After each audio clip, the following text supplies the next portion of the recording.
Okay, part three, final part of this message. So, you are not wrong for setting boundaries with these toxic family members, these toxic parents, this toxic sibling. You are not wrong for needing to do that. You are the one that is creating a breakthrough here. You are creating a breakthrough in your life, and you are the one that is paving the way to have a breakthrough in everybody else's life.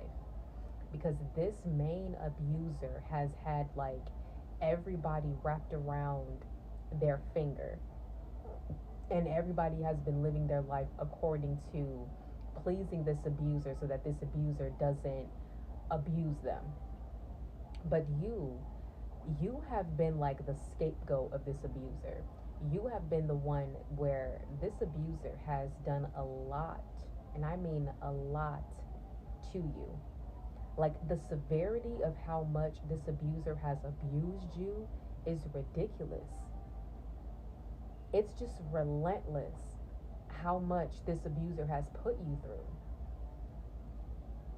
And I'm so sorry for all that you have been through, because you did not deserve that. You deserve to be loved. You deserve to be protected. You deserve to be provided for. You did not deserve to be abandoned or neglected or just mistreated and disrespected. You did not deserve that. And it's not your fault that they've done this to you, because abusers abuse by choice, by their own free will, is why they abuse other people. And it was not anything that you did that caused them to abuse you. Now, I'm not saying that you are perfect, because nobody is perfect. As a child, you've done some things that were wrong. You've been disobedient. You've been disrespectful. You've been defiant. You've been rebellious. You've made mistakes. You've done things wrong. You've talked back, and you've gotten disciplined for it.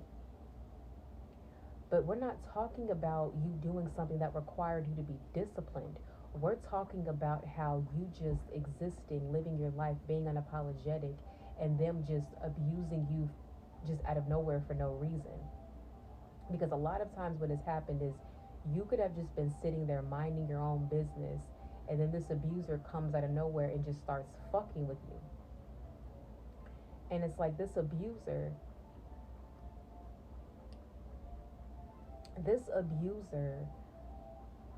knows for a fact that you are strong. They know that you are strong, and their strength intimidates them.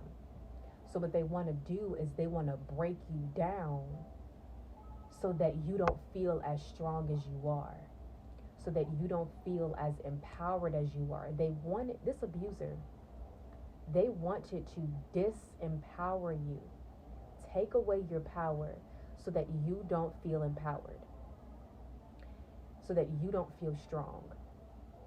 They basically wanted to take all of the credit for who you are, as if they're the ones that shaped you and molded you into who you are today, when really it's not. You did all of that.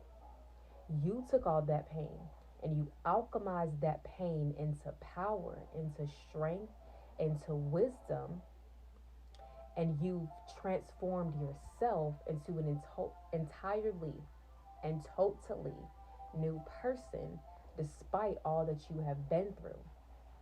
This abuser does not get any credit for, the good qualities that you have, because you didn't get those good qualities from them.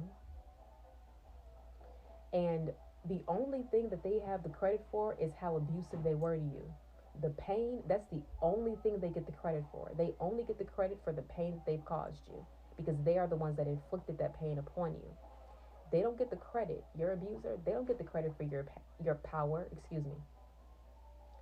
Too many words coming in at once, okay? I'm not contradicting myself. They do not get the credit for your power. They do not get the credit for your strength. They do not get the credit for your wisdom, because you alchemized your pain and turned it into power. You went within and you did the soul searching to find that wisdom.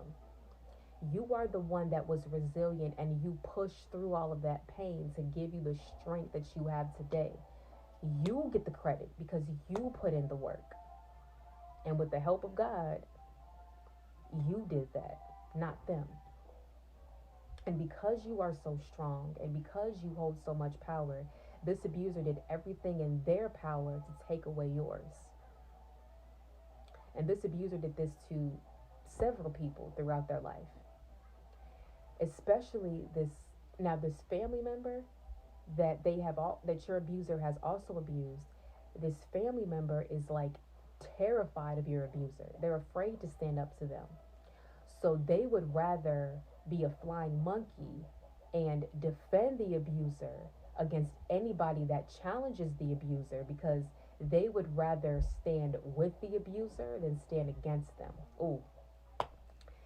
This enabling family member would rather stand with the abuser, the same one that abused them, than to stand against them because they are so terrified of being abused again. They don't realize that they are hindering their own growth by not facing their past and confronting their abuser, standing up to their abuser, and just confronting all of the pain that this abuser has put them through.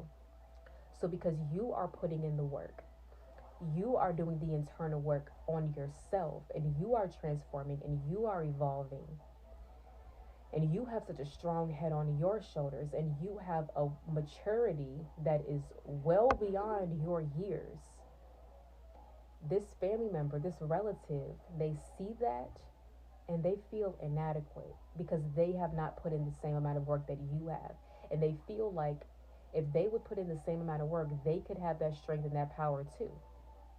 They also feel inferior to you because they feel like you are at this superb strength that they have not reached yet. They see you are at a level of maturity in your life that they have yet to get to. This family member, they have the potential to get to that point, and I do believe that they will get to this point. You just got there first. And this family member, because they're so heavily in denial and they are so desperate for their narrative to be labeled as true, that they wanted to try to manipulate any type of situation to get what they want. They wanted to manipulate you and get you to betray yourself and to not uphold your boundaries so that they can have control over you. And they tried to pull on your heartstrings and basically tried to get in between the relationship between you and your nieces and nephews, because they know that will get you to comply, that will get you to oblige. That was the one thing that they felt they can use as a way to control you. Excuse me. And at some point in your life, when you weren't as strong as you are now, you allowed yourself to comply. You obliged. You betrayed yourself in order to please them so that you can get what you wanted, and that was to be around your nieces and nephews and have a relationship with them. But now you're at a point now in your journey where you're like, as much as you love your nieces and nephews, you have to put yourself first and choose yourself. Because by you choosing your nieces and nephews, you are betraying yourself. And no longer are you willing to betray yourself and choose someone else over yourself. These people felt like there was a level of hierarchy and that you were obligated to put others before yourself, when no, you had to put yourself first. You had to choose yourself. And now you're at a point where you have chosen yourself, and you've accepted that you may have to create some distance between these relatives, these family members, your nieces and nephews, but you have your peace of mind. You are no longer being controlled by somebody else, and you are being your true authentic self, and you are upholding those boundaries, and you're not going to sway those boundaries or push them for anybody ever again. They were wrong for trying to control you, all because they want you to fulfill their narrative and make them believe their narrative is true. You stand in your truth, so that way, no matter what, they will have to face their truth head on eventually. The more that you move forward, the more that you stand in your truth, eventually it's going to crumble and they will have to as well.